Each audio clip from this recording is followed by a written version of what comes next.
You think you're addicted to shopping? You're not. You're addicted to the ping on your lock screen, the one that hits before the box ever arrives. Watch yourself next time. The rush isn't opening the package. It's the second the app says shipped.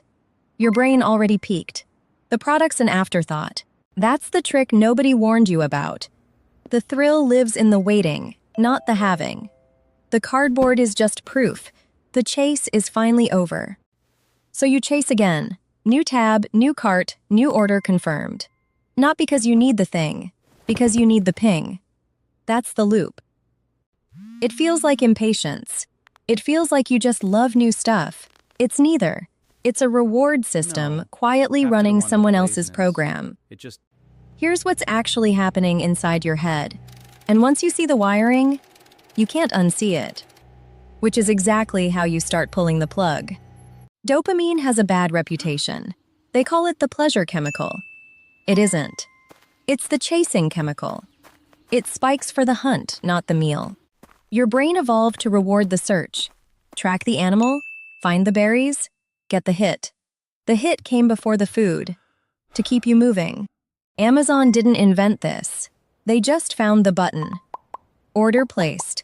Out for delivery. Each ping is a berry your brain was built to chase. Compare 2 moments. Days of tracking the package. A long, warm buildup. 2 seconds of opening it. 1 tiny spike, then flat. The buildup wins every time.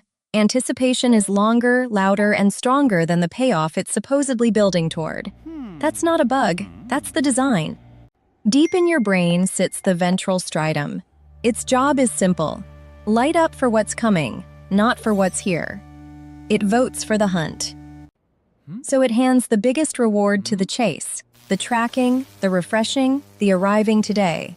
The actual project barely moves the meter, which means your brain is optimizing for the wrong thing.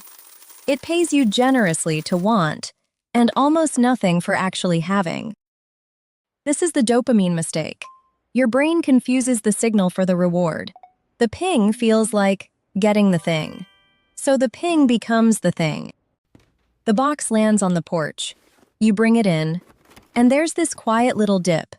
You expected fireworks. You got cardboard. That dip has a name. It's the gap between what anticipation promised and what the product delivered. And your brain hates that gap. So it does the only thing it knows. It reaches for another ping, another cart, another countdown. Refill the anticipation before the flatness lands.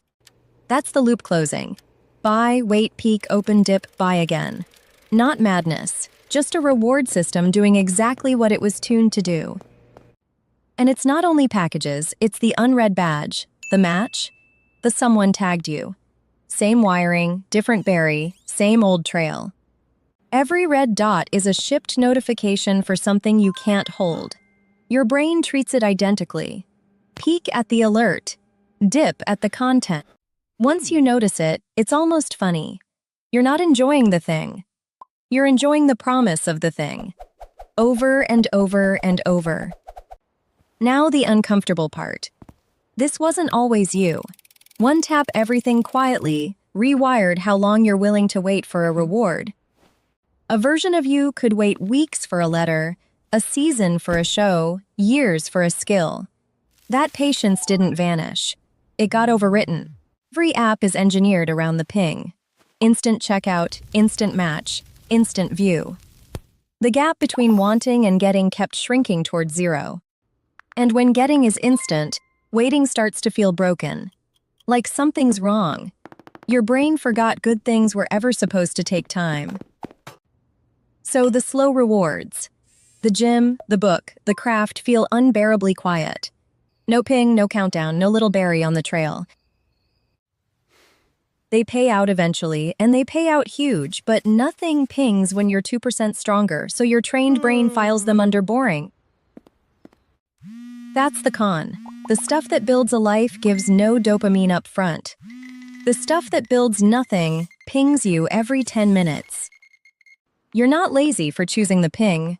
You were trained to thousands of tiny reps, every single day, all pulling the same direction.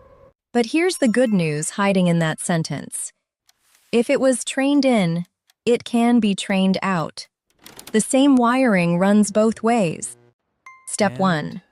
Name the breathe. ping. That's the anticipation, not the reward. Saying it out loud breaks the spell just enough to hand you back a choice. Step 2. Add friction to the fast rewards. Log out. Kill the badges. Make the ping earn your attention instead of stealing it. Step 3. Put a countdown on a slow reward. Track your workouts like a package.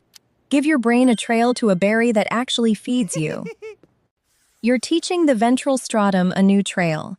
Same chemical, better hunt. You keep the dopamine, you just stop spending it on cardboard. So no, you're not impatient, not broke, not addicted to stuff. You were trained. And now you know how to train back. One click at a time.